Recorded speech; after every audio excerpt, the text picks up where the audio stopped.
If you have any questions, please type them into the Q&A box, which can only obviously be viewed by the panelists, and we'll get to those after we've covered the basic concepts of what we are discussing this evening. If we haven't addressed that during the presentation, then we will definitely look at those specific questions. Just in terms of legal waivers, the information provided by our panelists this evening reflects their personal opinions, and they are not necessarily those of the Prostate Cancer Foundation. No information provided can replace the information provided by your doctor or healthcare professional. Obviously, they have full access to your history and all of your results. A special thanks this evening to Paddy O'Brien and Dr. Conrad Mulman. Paddy O'Brien is our Patient Affairs Board Chairman in the Western Cape, but before he became our Patient Affairs Board Chairman, he was a patient of Dr. Mulman and helped start the patient support group, which is definitely the strongest in the country with over 160 members. And this initiative was really started this evening because of that. So thank you very much to all of our panelists for joining us this evening. Just a brief introduction, and they can just turn their videos on. That'll be great. Dr. Lance Kutsia, who is a urologist and robotic surgeon at Pretoria Urology Hospital. He's also the chairman of the Prostate Cancer Foundation, and he was in fact one of the founding members of the foundation way back in 2007. And then thanks to Professor Shingai Mutambirwa, who's also a urologist. He's the head of our Medical and Scientific Advisory Board for joining us this evening. He's also the head of urology at Sefako Makgato Health Sciences University. And then thanks to Dr. Conrad Mulman, who most of you know, urologist and robotic surgeon in Cape Town, and also the head of this Mulman Relps support group that has worked so fantastically. Thanks also to Dr. Ingo de Millenaar, who's a radiation oncologist, for joining us this evening and representing radiation oncology. I don't think Dr. Georges de Millenaar made it, but welcome to you, Dr. de Millenaar. So just to start off with what exactly, because this evening is all about localized and locally advanced prostate cancer and understanding the patient journey and how our specialists interact along this journey. And they all, I think, interact differently and have different referral points, and that's quite fine. And I think the objective is just to try and understand some of the right rationale behind that this evening. So most of you who've joined us this evening at some point went for prostate cancer screening, and your prostate cancer was detected either through a PSA blood test and a digital rectal examination. And at that point, you were probably, if it was being done by a GP, were referred to a urologist for further investigation. And I think maybe a good starting point. So Dr. Mulman, perhaps you can answer this one. What exactly is a urologist, and why is the urologist generally the starting point on the prostate cancer treatment journey for a patient? Thank you, Andrew. I think first and foremost, urologists are surgeons. I often find that people get that a bit wrong. We should actually be called urological surgeons. Lots of people think that all we do is examine prostates and do checkups, but actually all of us are passionate about our surgery. And urology actually specializes in a wide field of surgery, ranging from anything related to the kidneys, the ureters, the bladder, the prostate, testicles, reproductive system. So very highly specialized field. And obviously, prostates make up a big part of most of our practices. I think, general urology, probably more than 60% of what urologists do is related to men and their prostates.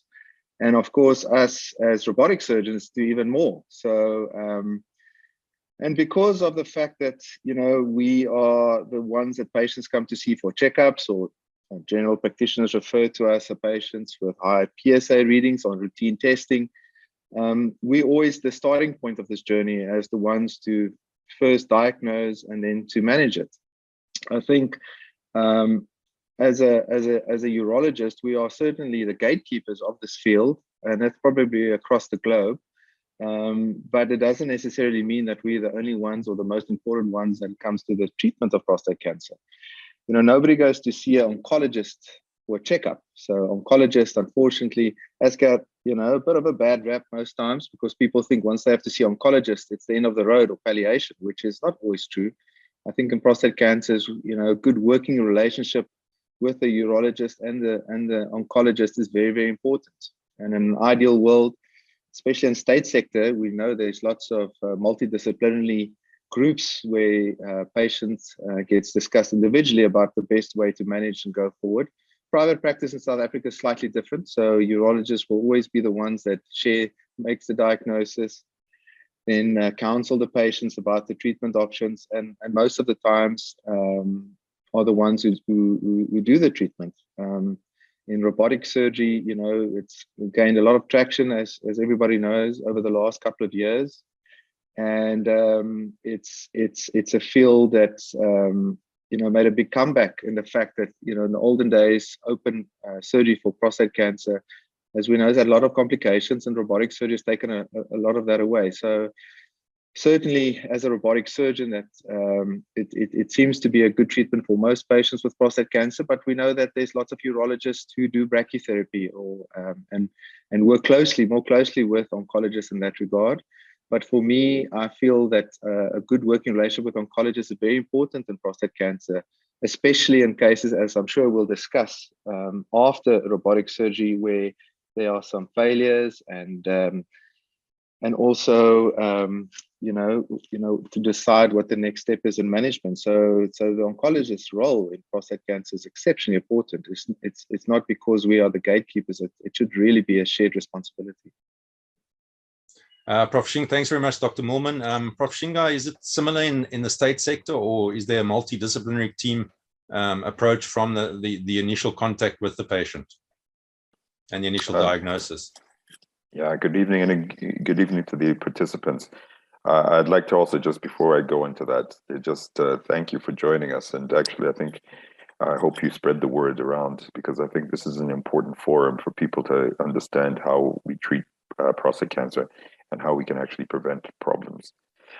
In the States, it's a little bit more complicated because we have a lot of waiting lists and there's some other issues that come up. But in general, we do have multidisciplinary teams. We have pretty good relationships between most of our colleagues, and the fact of the matter is that you're even if you're not in private healthcare system, the state system is relatively reasonable, to be honest. And I think if you do have a problem and you don't have medical aid, you should feel free to get involved with departments. Most of the time, if you do have a problem, you can actually reach out to one of us at the Prostate Cancer Foundation, because we do have connections to all government facilities. But I think the multidisciplinary team is so important because it's not just about the cancer, it's about your life, it's about your lifestyle, it's about your health in general, it's about your sexuality. But I think regardless of where you are, you should ask at least if you can get some input from other colleagues besides just your urologist or oncologist. Thanks very much, Prof. Perhaps a question for Dr. Coetzee. I know the biopsy, is that the only way to diagnose prostate cancer, or has the MRI that's done before the biopsy replaced the need for biopsy or made the biopsy more efficient? Yeah, good evening to everyone, and thanks for the opportunity. So the MRI scan is a very useful tool and enables us to target certain areas of interest in the prostate, and but it doesn't replace the biopsy, unfortunately. There are studies underway to have a look at the sensitivities involved, but so far we don't have access to that data yet. And I don't think that there's a strong likelihood that it's going to replace the biopsies. Also, the biopsies are not just there to diagnose prostate cancer, but also to grade prostate cancer, because as we know, prostate cancer is not a single entity. It's a basket of cancers with different grading scores, which affect outcomes, and and this is very important information which we glean from the histology and from the pathologists looking at the biopsies themselves. Thanks very much, Dr. Coetzee. And maybe just a comment from Dr. Moolman on how significant this initial Gleason score is and how useful the new ISUP group grade is in terms of deciding the treatment course. Yes, Andrew, you can hear me, eh? Yep. Okay. I actually think the Gleason score is probably the single most important factor that helps us make a decision when it comes to what the ultimate treatment is going to be. Look, we look at other things as well. We look at the PSA reading. We look at what the MRI scan shows, what we can clinically feel with our digital examination. All of those things, we use all these things to give us information to offer the right treatment. But I think the Gleason score ultimately is where the crux lies, because the Gleason score is just a very good way for us to understand if this is a low grade, not aggressive, or a very aggressive prostate cancer. And within prostate cancer, you know, people always compare themselves with other people and say, well, my friend had this, my friend had that. We're all different. And unfortunately, within prostate cancer, depending on your Gleason score, there's a wide variety of prostate cancer. And it can range from exceptionally aggressive type of cancer to a very indolent kind of cancer that we don't have to treat, that we sometimes just ignore. So the Gleason score helps us to distinguish between this, where Gleason 6 is probably the most common diagnosed prostate cancer, is actually quite a slow-growing indolent cancer. And in our high-risk patients, which is from a Gleason 8, 9, and 10, these patients have got a completely different disease and need to be treated very, very aggressively compared to a low Gleason score. So, yes, for me, it's the most important information that I use in my decision making is what the Gleason score shows. Thanks very much for that.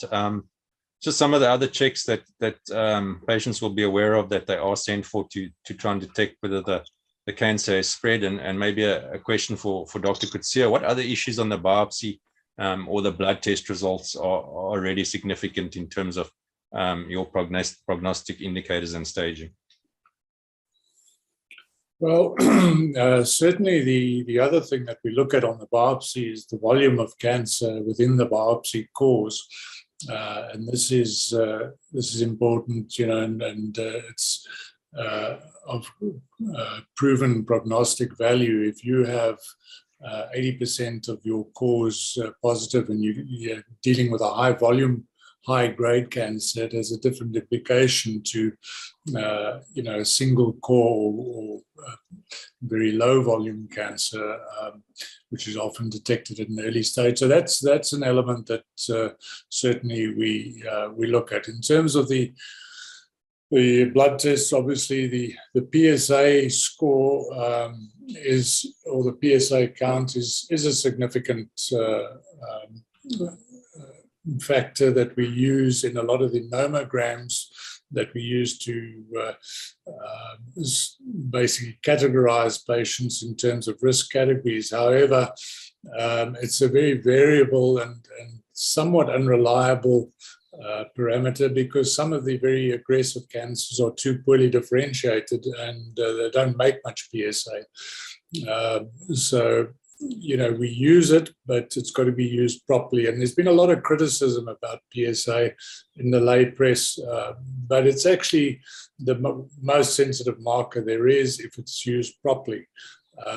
And there are various aspects to it. I mean, as a diagnostic parameter, it's not enough to just do a PSA. And it would make it a lot easier if we could just do a blood test to diagnose cancers, prostate cancer. But a lot of the cancers, and in the United States, the figures are that 40% of the patients who eventually come to surgery have PSA within the traditional normal range. So it's all about the annual check, the year-on-year increases in PSA velocity, which is the year-on-year increase for practical purposes in PSA. So it is a useful test, but it's got to be done used properly and in conjunction with the other parameters like digital rectal exams. Certainly. Great, thanks for that, Dr. Kutsia. Just moving on to, you will know as patients that you were staged, that your doctor would have staged your tumor, tried to detect whether there was involvement of regional lymph nodes and signs of the cancer spreading or metastases, and done a staging based on those various factors. And you will know what your tumor stage was. And then you will have made a treatment choice after discussing the advantages and disadvantages with your doctor.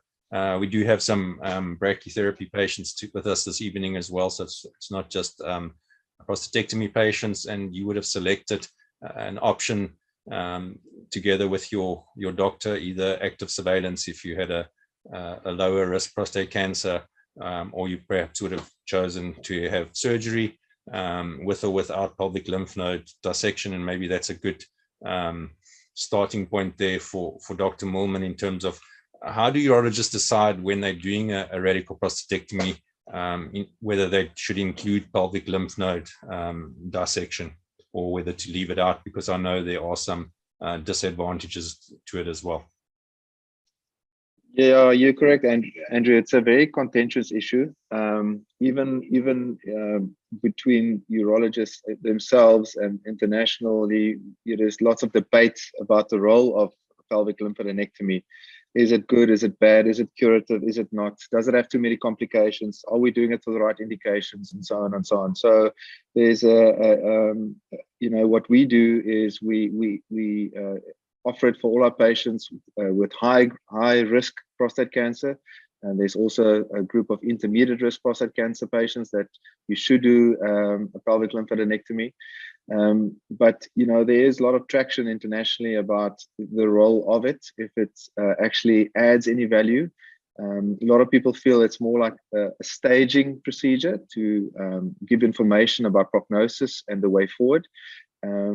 But the amount of patients with positive lymph nodes on removal that can be cured is actually quite low. So majority of them will end up with external beam radiation therapy. And the question remains is, if we just leave them intact and do not touch them and then offer radiation therapy afterwards, if it's necessary, and patients with biochemical failure, is the outcomes similar? Because we know there's complications associated with removing these lymph nodes. So there's a big debate around it. But essentially, the answer to your question is that current guidelines state that it should be offered for patients with intermediate and high-risk patients. I'm very selective. I use it mainly for my high-risk patients and perform what we call an extended lymph node dissection. That gives us lots of prognostic information. And like I said, if it is positive, most of those patients will end up seeing an oncologist for further hormonal therapy and external beam radiation. Thanks very much, Dr. Mulman. And over to our radiation oncologist now. In terms of patients who choose to either have brachytherapy or external beam radiation, Dr. de Molenaar, how do the urologists and oncologists work together, or is it a matter of referring on to the radiation oncologist, maybe starting off with exactly what a radiation oncologist is? We're talking about semantics now, because you get radiation oncologists, you get clinical oncologists, and you get medical oncologists, and it depends where in the country you are, what you'll encounter. Clinical and radiation oncologists would be the ones doing the radiation. The medical oncologists only do systemic therapy, the chemotherapies, and those type of things. So either radiation or a clinical oncologist would be involved with the radiation. So if you look at brachytherapy and external beam radiation, there's certainly a role for both, and it could be in various situations. So it still comes down to the point you have to stratify the risk of the patient and then decide on what's the most appropriate treatment. For early disease and for low risk disease, it could be anything from active surveillance to radical prostatectomy without nodal dissection, or brachytherapy, or external beam radiation. And the higher you go in the risk category, the more aggressive you need to be. And then external beam radiation is the important part of it. If we're talking about non-surgical procedures, most likely with the addition of hormonal therapies. The brachytherapy, the biggest role is in the low and intermediate risk patients, those that do need treatment. One can consider it as an adjunct to the external beam radiation to up the biological dose. But mostly, as I said, in the low and intermediate risk patients. For that, we definitely do still need the urologists, and they are involved. So that's a combined effort. Firstly, they have the theatre lists. So without them, I can't get into theatre. But yeah, we do the procedure together. Between the planning and the procedure, we have a physicist, the urologist, and the oncologist in theatre. Great. Thanks very much, Dr. de Molenaar, for answering that question. And then I think a lot of the questions that arose and resulted in tonight's session came from what happens after treatment. So post-prostatectomy, perhaps what are some of the things that urologists discuss in the follow-up with patients, and maybe we can ask Dr. Coetzee to answer that one. Well, there are a couple of issues. First of all, the issue of cure, and what a lot of patients don't realize, and what we certainly discuss with them, is the follow-up in the first 5 years following their definitive treatment, and especially in the first 2 years. And this is usually done with regular PSA counts. And if there are any cells that are left behind or were outside of the prostate at the time of the surgery, they will show up in the post-prostatectomy PSA. A lot of patients ask me, why do we have to do PSAs once the prostate is out? And this is the reason. It actually becomes almost more important after the op than, or after the definitive treatment than before. So we follow them up and we discuss this with them, and there's certain levels, if the PSA does recur, at which we would pull the trigger, as it were, on further treatment, which may involve either salvage radiation treatment over the prostate bed and pelvis, or hormonal treatment initially. So, it's very important that the patients realize this. The other things we obviously discuss are the quality of life issues, the return to urine control and urinary continence, and the physiotherapy or the exercises we give patients to speed up that process. And then thirdly, the return to potency. And often patients are unrealistic with this, and this discussion needs to start before the operation.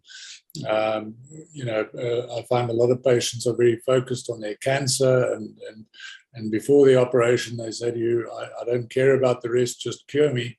And as soon as the operation is over, then suddenly they forget about the cancer, and then the potency issues and so on become foremost in their thoughts. So that's all. I think the role is to create realistic expectations and to walk that road with your patients, and take away that stress. I think if they know what is expected and the time frames, then they are far more relaxed about these functions returning. Thanks, Dr. Coetzee. Dr. Molenaar, maybe a question for you. How significant is it when in the report of positive or negative surgical margins? Are positive margins, does that mean that the cancer has spread and that the patient is likely not to be cured from the initial treatment? Look, it's one of the indicators that you're probably going to have a patient with biochemical failure down the line. It's not necessarily the case. We think that about 40–50% of isolated positive margins don't actually lead to biochemical failure or clinical recurrences. So, but it is a very important tool and a very important piece of information. There's a couple of other things as well that we look at. Did the cancer extend through the capsule of the prostate, which we call a T3 disease? Has it gone into the seminal vesicles? The amount of cancer within the prostate, was the lymphovascular invasion, was this lymph nodes involved? So it's just one little piece of the puzzle. But it does get a lot of, that's the one thing that surgeons get judged on, in a sense, but it's not my opinion the most important of all these parameters that we look at, but it is an important one. So if a patient does have a positive margin, I just make sure that the patient understand that there's a good chance that he's going to need further therapy, but it doesn't necessarily mean that he needs it immediately. So I will still be happy just to monitor that PSA, and depending on what the PSA does over time, decide what the next steps will be. Great, thanks, Dr. Moorman, for that. And that kind of leads into our next question for Prof. Shinga. What's the difference between treatment failure and recurrence of the prostate cancer in terms of post-prostatectomy? Oh, okay. I think, like Lance and Connery have said, I think it's not just about failure. Is not just about the cancer control. It's also about other aspects. And recurrence, essentially, to put it simply, recurrence means that the cancer has come back. I think failure, in my opinion, is that if we haven't done what we call the trifecta, where we are trying to have control of the cancer, we're trying to make sure that you are able to, you're not wet, and you're also getting erections. And I think for the purposes of the audience, you might consider them the same. But I think the important thing is to remember that even if, when we're talking about prostate cancer, because it's so slow growing, the cancer control is a big issue, and it depends on, but the point is that you're only going to probably get problems from any prostate cancer after about 10 years. So if you have been selected to actually be treated with radical prostatectomy or a form of radiation, it means that you're almost certainly going to live for the next 10 years. The issue that we have is more about what happens after 10 years, because we don't want you to getting metastases and other nastiness at that stage.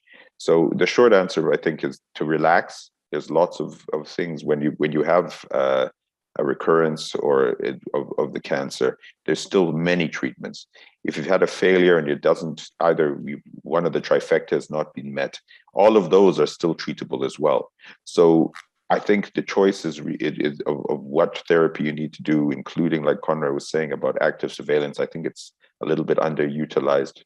Although in Black African patients, we do have a higher risk of having nastier cancers, unfortunately. But if at the end of the day, I think the biggest killer I always tell my patients is not about the cancer, it's not about COVID, it's about stress. Don't be stressing too much. There are lots of issues that happen after cancer surgery and after diagnoses of cancers, including the big psychological issues. And I think we need to make sure that people don't get too stressed about this, because there are lots of treatments and there are lots of things we can do, and you can be cured. Great, thanks, Prof. I think a very good reminder there about the stress issues. Perhaps a question for Dr. Coetzee. What happens if the PSA? Can I just? Yes, sure. Can I just intervene here? And that's, I sometimes wonder, and I think patients shouldn't know what their PSA is, because it becomes such a huge issue within their lives. And I've seen patients on follow-up with PSAs of 0.03, and 6 months later it's 0.04, and a year later it's 0.04, and a year later it's 0.05, and they can't live with it, and the stress that it causes. I always tell the patients, I'll tell you when to start worrying, but it's not easy as a patient watching this and seeing something's happening with the PSA and not worrying about it. PSA-itis, that I think we have to start focusing on getting off of the idea of the PSA. The PSA is really for us to use, as Lance was saying earlier, it's a very good tool, but it's not the be all and end all. So people, I think everyone out there, please don't, I mean, all of our patients are doing PSAs every month and things. It's not necessary. It's not going to impact. Please relax and just try to be less stressed about these things. So if that PSA does go over 0.2, which is as I understand it, the threshold for biochemical recurrence. Is that at that point that that urologists will possibly look at salvage treatment and referring to their oncology colleagues? Before you continue, just make it clear that this is for radical prostatectomy patients. When it comes to radiation, it's a different thing. I've got that next after this, so okay. we'll tackle that separately, I think. So maybe Dr. Moolman, your opinion, when that PSA reaches 0.2, is that a time to refer for radiation? Yeah, look, I mean, I definitely think if a patient reaches biochemical failure, which is this reading of 0.2 after a prostatectomy, is when the patient should be referred. I sometimes refer earlier if there's, like I mentioned, things on that pathology report that doesn't sit well with me and I'm concerned, and the PSA could be going from 0.04 to 0.08 in a question of 3 months. Then I'll refer on long before 0.2.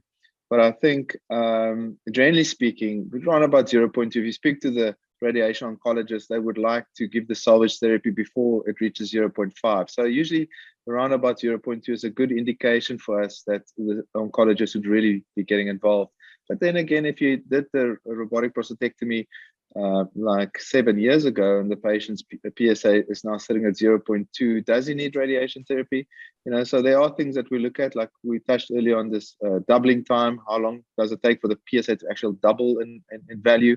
And if that value is 12 months or longer, then it's not a concern. It's we know that with the removal of the prostate, sometimes we try to be the best surgeons, but sometimes we can leave a piece of normal prostate behind, that it's in the background secreting a bit of this PSA, and it's not cancer. So it's also important to differentiate between the two, between cancer and benign prostatic tissue. So we know that imaging is starting to help us more and more with the situation. So the hot topic on all the patients' lips these days is PET PSMA scans, and the role and where to start offering that to our patients. And I think in the future that will probably start playing a bigger role for us to not just give radiation therapy because we've reached a certain threshold, which we now call 0.2, and then all of them get radiation therapy. You know, we might be in a situation where we can actually watch these patients for much longer and only wait for the PET scan to show up something and then radiate. So I do think sometimes we over-radiate as well post-prostatectomy. But I think that's why it's so important that there should be a good relationship between the oncologist and the urologist. And I'm lucky enough in Cape Town that I have a very good relationship with my oncologist that we can discuss these cases between us. But definitely, to just answer your question, 0.2 is where they should be referred. Yeah, I think just to explain to the audience as well about the fact that when it comes to PSA, you must remember is a surrogate marker. What's happening is that PSA is normally produced in everybody's prostate, and what it's doing is that when you ejaculate, your semen is sticky, and about 20 minutes later it becomes watery. And what's making this enzyme that's causing it to be watery is PSA. So it's normally supposed to be there. But what happens when you have cancer is because the roads that lead to where you ejaculate start getting blocked by the prostate cancer. That's when it goes into the bloodstream. So it's a surrogate.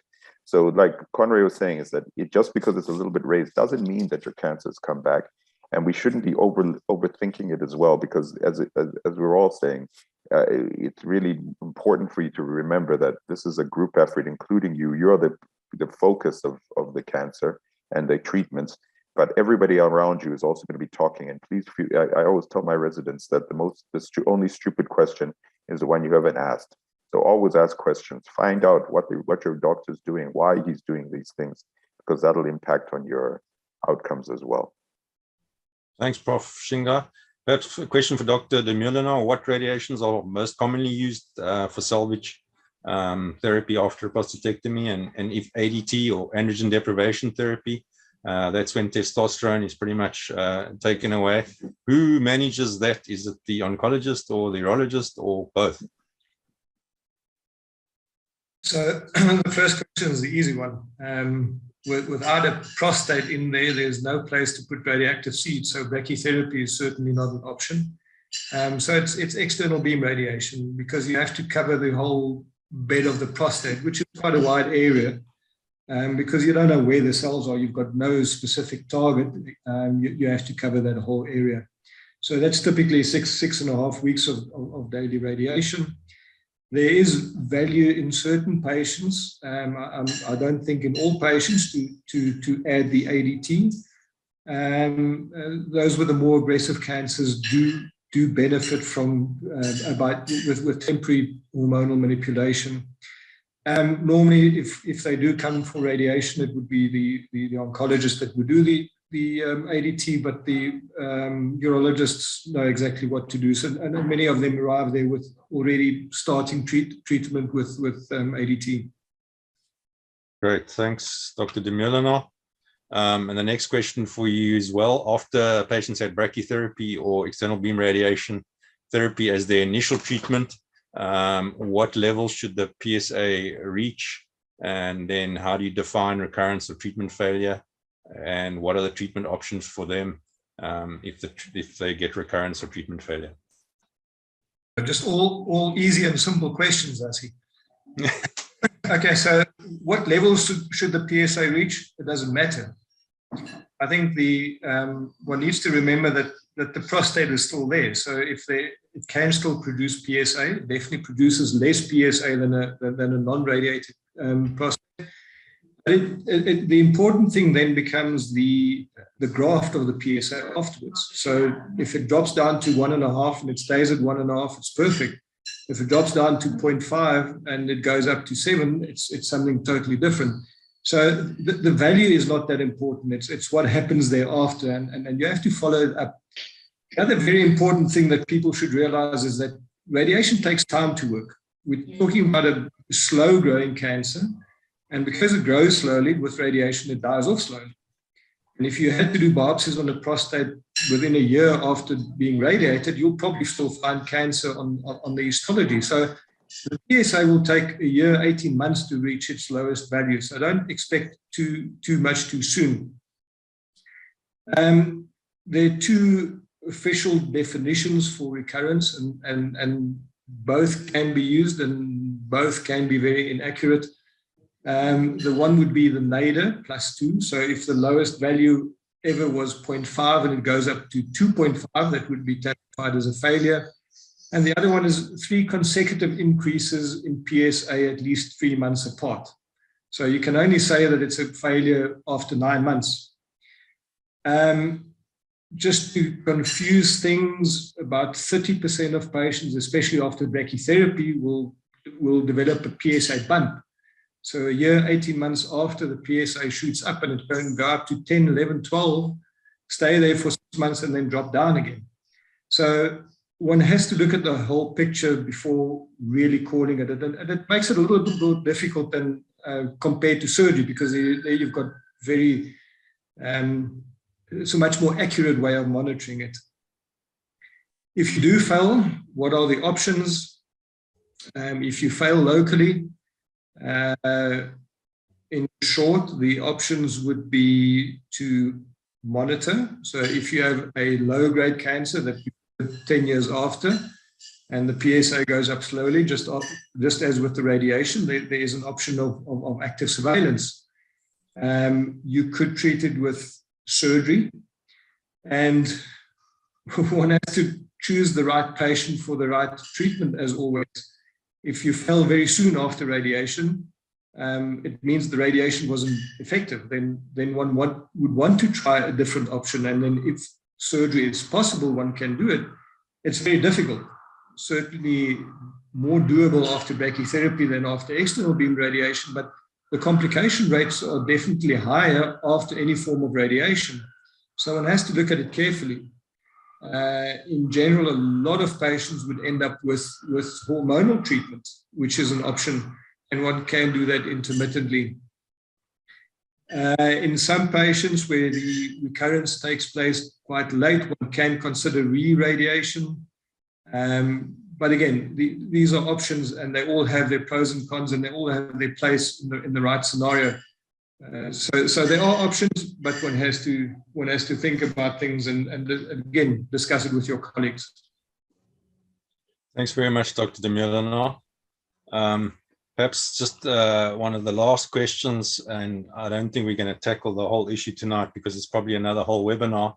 In terms of androgen deprivation therapy, who initiates this treatment and who monitors the patients? Because we do know there are a lot of side effects from androgen deprivation therapy, and who assists with managing those treatment side effects. Maybe just touching on that briefly, maybe Prof. Shinga can provide some input, and Dr. Coetzee as well. Okay, I think we must remember again, it's a multidisciplinary team. We have to make sure that what we're looking at. There's so many paradigms, and each person is an individual. So it's a matter of discussion between patients and your providers. I don't think, as I said, the prime person is the patient. So we have to discuss about the side effects. When who initiates is neither here nor there, because both urologists, oncologists, even a GP can give androgen deprivation, and even sometimes we do surgery to remove the testicles. But it's important for us to just remember that it's a discussion. It's not whatever happens with your prostate cancer. There are so many options, and you have to be individualized. Everyone's going to be monitoring, including urologists, oncologists, everybody, as well as yourself, because you also give your symptoms and you tell us what's going on. And then the managing of the side effects is another multidisciplinary thing. It's not just about urologists, oncologists. Now we're talking about physiotherapists, occupational therapists, life therapists, psychologists. There's a huge number of different people that are involved. But the short answer, again, is not to be too stressed. There's so many options out there nowadays that your prostate cancer almost certainly is going to be well handled. But it is important for us to have a discussion amongst ourselves as well as with your providers. Great. Anything to add to that, Dr. Coetzee or Dr. Moorman?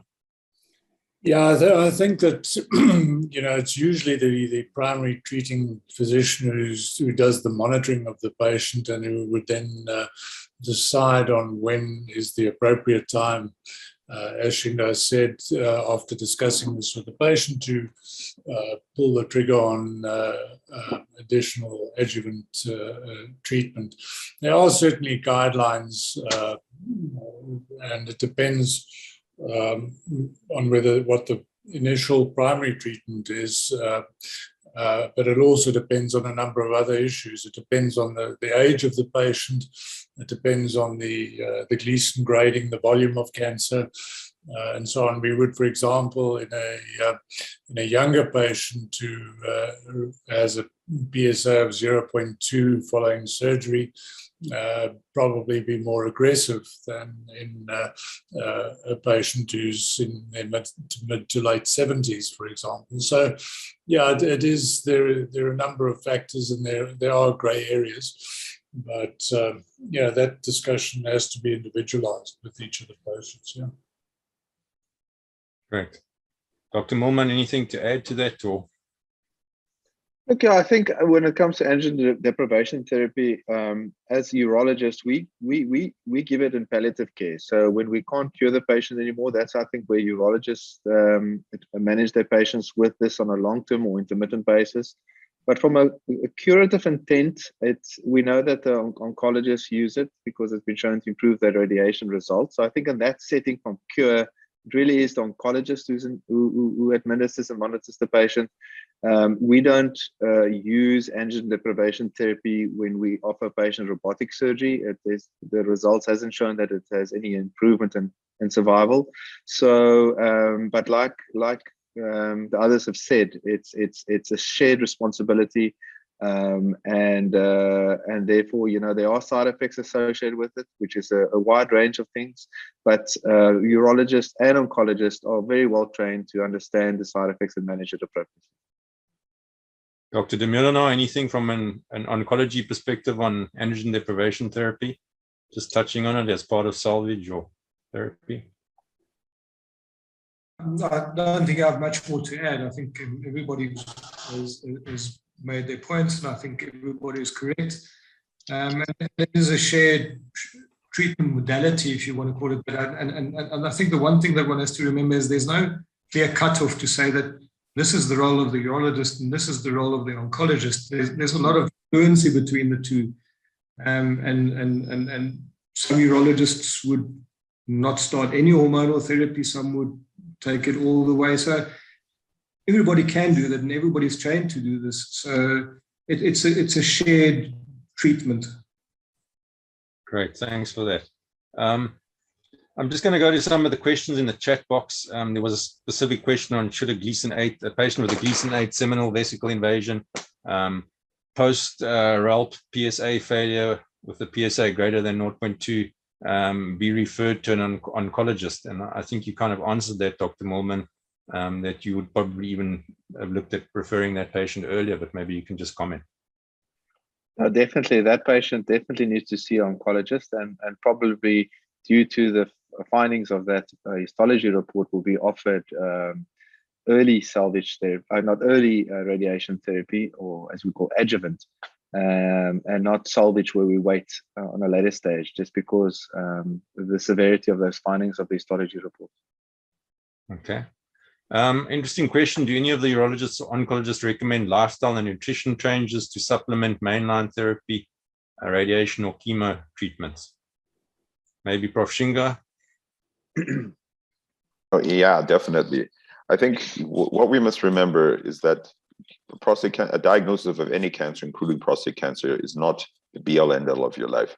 You've got to maintain, first of all, you can help to prevent it by making sure you do get yourself checked early, but also just general lifestyle changes, making sure that you eat decently, which means, in my opinion, and most of the data, just not too many calories. It doesn't matter really what you're eating, but try to cut back on the calories. Doing a bit of exercise, it's so important, even once you're diagnosed.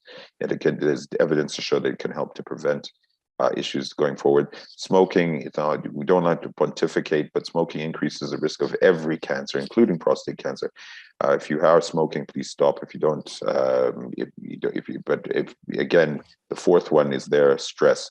Stress. We know that increases the risk of so many different aspects. So even just going for a nice massage can help to improve your cancer and include your general life. And of course, not overdoing the drugs such as alcohol, and other drugs. But if you could follow those and you make sure that you continue to live your life, because the whole point is that a diagnosis of prostate cancer is not a death sentence for the vast majority of people. And on top of that, you spending your whole time being worried about your cancer and the fact that you had cancer is not going to improve your quality of life. So I think quality of life is such a huge issue. We have to maintain that more than, and that's based on so many different aspects, including nutrition and stuff. But generally, there are no real supplements that are going to save you. It's your general health that's important. Great, thanks for that, Prof. Shinga. The first question is, I had hormonal therapy in February, brachy in May, and external radiation in August. My PSA was around 20 and now 0.06. I still back with side effects, hyperactive bladder and hot flushes. I'm on treatment. I'm off treatment now. My testosterone level is 0.6 currently. When can I expect the restoration? Maybe I can answer that being radiation related as well.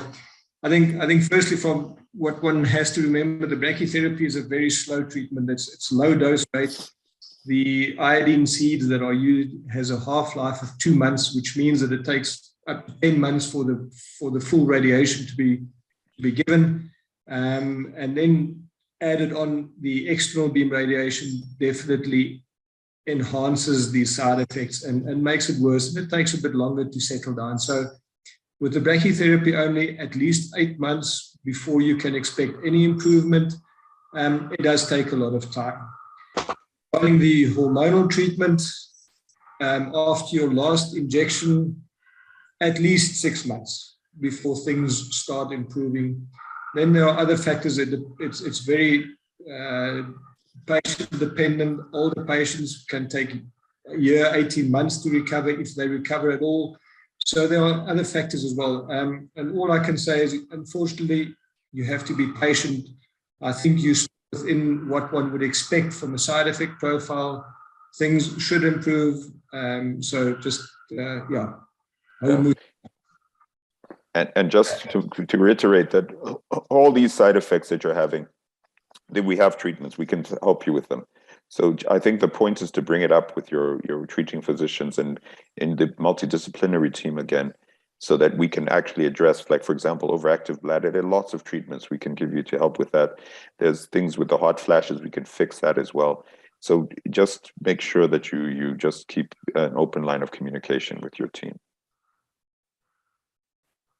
Prof, a final question for you, Prof. Shinga. In relation to your words about stress is the biggest killer, what is your vision for collaboration amongst urologists and oncologists on the one hand, and the helping professions as well as peer support groups on the other hand? Oh, yeah, I think that's all integrated. Everything is important. You have to maintain the fact that everybody is important, be it your partner, be it your family, be it your oncologist, your urologist. Each person has their place, and I think it's important for us to try to make more effort to actually have a discussion amongst ourselves. But I really would like to just express stress. I don't think people understand how much stress can impact on your general quality of life, but also even on your cancers. We know that stress can release chemicals which make your cancers more nasty. If you're having stress, if you're having a problem, which we know up to 20% of patients with any sort of cancer, but in prostate cancer as well, can have depressive thoughts, they can become suicidal.